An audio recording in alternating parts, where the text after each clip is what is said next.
আসসালামু আলাইকুম, কেমন আছেন সবাই? দূরে কাছে যে যেখানে আছেন, আশা করি আল্লাহর মধ্যে ভালো আছেন, সুস্থ আছেন। খুবই চমৎকার একটা আবহাওয়া, চলে আসলাম আর একটি ব্লগ নিয়ে আপনাদের সামনে। আর আজকের ব্লগে আপনাদের সাথে একটু মোবাইলের বিষয়টা নিয়ে শেয়ার করি। আসলে কত কিলোমিটারে আমরা মোবাইলটা চেঞ্জ করতে পারি একটা বাইক। আমি গত একটা ভিডিওতে বলছিলাম কত কিলোমিটার মোবাইলটা চেঞ্জ করলে আপনার বাইকের পারফরমেন্স ভালো থাকে।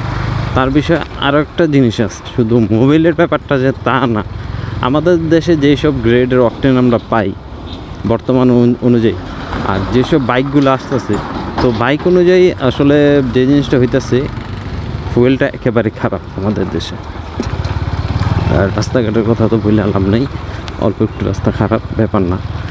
তো মোবিলটা যে ভালো পাই তা ঠিক আছে, কিন্তু তার পাশাপাশি যেটা হইতেছে, ভালো গ্রেডের যদিও আমরা ফুয়েলটা পাইতাম, তাহলে হয়তো আমাদের বাইকগুলো পারফরমেন্সটা কিন্তু আরও ভালো পাওয়া যেত। আমাদের পার্শ্ববর্তী দেশের যদি আলোচনা করি, মানে যদি বলি, তারা কিন্তু ভালো একটা গ্রেডের অকটেন পাচ্ছে বা পেট্রোল পাইতেছে। আর আমরা কোনটা পাইতেছি? আমরা পাইতেছি তাদের থেকেও রিফাইনিং করা, যেটা মানে একেবারে সাইকেল থেকে যা আছে ওই জিনিসটা আমরা পাইতেছি। আর কিন্তু দামও কিন্তু কম নিতেছে না, 128 টাকা 50 পয়সা, মানে 10 টাকা কম 130 টাকা। আর ইন্ডিয়াতে কথা 102 টাকা না জানি 5 টাকা বর্তমানে চলতেছে, যা বাংলাদেশের যদি হিসাব কনভার্ট করি তাহলে হয়তো 110 টাকা বা 8 টাকার কাছাকাছি পড়ে। এমন যেন আহামরি বেশি তা না, কিন্তু বাংলাদেশে ওভার বেশি, এটা বললে আমারও লাভ নেই, আপনারও লাভ নেই। আপনারা শুধু দেখতে পারবেন, শুনতে পারবেন, এতটুকুই আমরা জানি। তো আমরা যতটুকু চিন্তা করি, আমাদের দেশে যে আবহাওয়া, যে ধুলোবালি অনুযায়ী আমাদের যে গ্রেডের অকটেনটা দেওয়া হয়, আসলে এই অকটেনটা এই গ্রেডের বাইকের অনেকটা পারফরমেন্সের খারাপের দিক হইতে পারে। এমনিতে চলে, খারাপ না, তবে যাদের ফুয়েল ইঞ্জেকশন বাইক, তাদের বাইকে কিন্তু আবার আলাদা একটা জিনিস, ওইটার মধ্যে কিন্তু ভালো গ্রেডের ফুয়েল হইলে অনেকটা ভালো হয়। কারণ ফুয়েলে দেখা গেছে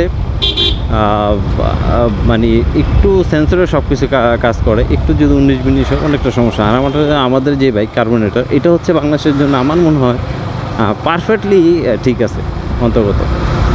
আর যেটা ফুয়েল ইঞ্জেকশন, ওইটা হইতেছে ওইটা কিন্তু মানে ভালো গ্রেডের তেল না হলে কিন্তু পারফরমেন্সটা অতটা ভালো পাওয়া যায় না। তবে আমাদের যে রোডঘাট অনুযায়ী অনেকটা মোটামুটি ভালোই পাওয়া যায়।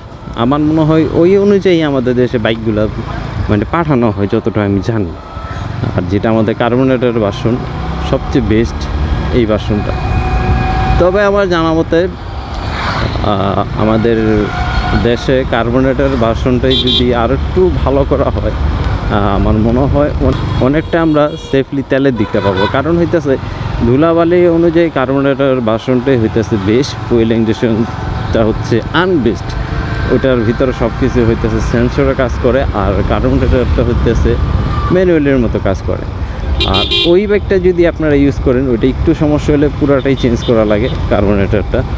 আর আমাদের যেটা ম্যানুয়াল কার্বোনেটর, ওটা দেখা গেছে সার্ভিসও করা যায়, যেটা ফুয়েল ইঞ্জেকশন ওটা হইতেছে, কিন্তু কার্বোনেটর যদি সমস্যা হয় পুরোটাই চেঞ্জ করা লাগে যতটুকু আমি জানি। আর একটু দাম না, অনেকটা দাম। তো যদি আমরা মোবিলও যদি চেঞ্জ করি পাশাপাশি, তার পাশাপাশি কিন্তু আমাদের বাইকের তেলটাও কিন্তু ভালো পাওয়া লাগে, অকটেনটা ওইটা একটা ভালো গ্রেডের অকটেন লাগে। শুধু যে আমরা দামি মোবিল করতেছি, দামি এক কিছু আমরা বাইকে এক্সচেঞ্জ করতেছি, লাগাইতেছি, তারপর মাইলেজের জন্য এটা করতেছি ওইটা করতেছি, কিন্তু একটু কি আপনারা ভাবছেন আপনারা কি সঠিক গ্রেডের তেলটা পাইতেছি কি না আমরা? তো এই জিনিসগুলো যদি আমরা খেয়াল করি, দেখতে পাই, দেখবেন আমরা আসলে কোনো ভালো মানের ওরকম তেলটা পাইতেছি না। তবে চলে, আমাদের বাংলাদেশের জন্য একবারে না চলে না, কার্বোনেটর ভার্সনটা চলে, ফুয়েল ইঞ্জেকশনটা একটু চলে, খারাপ না। কিন্তু বর্তমানে সব ফুয়েল ইঞ্জেকশনই সেট আপ করা হইতেছে কার্বোনেটর। তো যাই হোক, আমি আসলে এই জিনিসগুলো আপনাদের সাথে একটু শেয়ার করলাম, কারণ কথার মধ্যে আমার অনেকটা ভুল হয়েছে বা অনেকটা উচ্চারণের সমস্যা হইতে পারে। কারণ ফুয়েল ইন্ডিকেটর বা ফুয়েল ইঞ্জেকশন দুইটার একটা যে কোনো একটা হইতে পারে। আমি আসলে এটা অতটা রিচার্জ করিনি। আর যদি ভুল হয়ে থাকে সকল ক্ষমা দৃষ্টি দেখবেন। আর যদি ভালো লাগে চ্যানেলটা ঘুরে আসতে পারেন, কারণ যেহেতু স্টার্টিংটা শুরু করছি আপনাদের জন্য, আর আমার আশা আপনারা আমাকে সাপোর্ট করবেন। আর আমার অনেকটা দূর মানে যাওয়ার ইচ্ছা, যদি ওরকম পারফরমেন্স করতে পারি বা ভালো করতে পারি, অনেকটা দূর যাওয়ার ইচ্ছা। এই যে গ্যাস, আমাদের এখানে গ্যাস নেই, কিন্তু গ্যাস অন্যখানে সাপ্লাই ঠিকই হইতেছে, বসুন্ধরার গ্যাস। তাদের একটা ব্যক্তিগত ব্যাপার, আমরা লাকড়ি দিয়ে রান্নাবান্না করি, লাকড়িতেই থাকতে চাই। তো বিদায় নিচ্ছি এখান থেকে, দেখা হচ্ছে আপনাদের সাথে যে কোনো পরবর্তী নতুন ভিডিওতে। সে পর্যন্ত সকল ভালো থাকবেন, সুস্থ থাকবেন, নিরাপদ থাকবেন, সেফলি বাইক রাইড করবেন। আল্লাহ হাফেজ।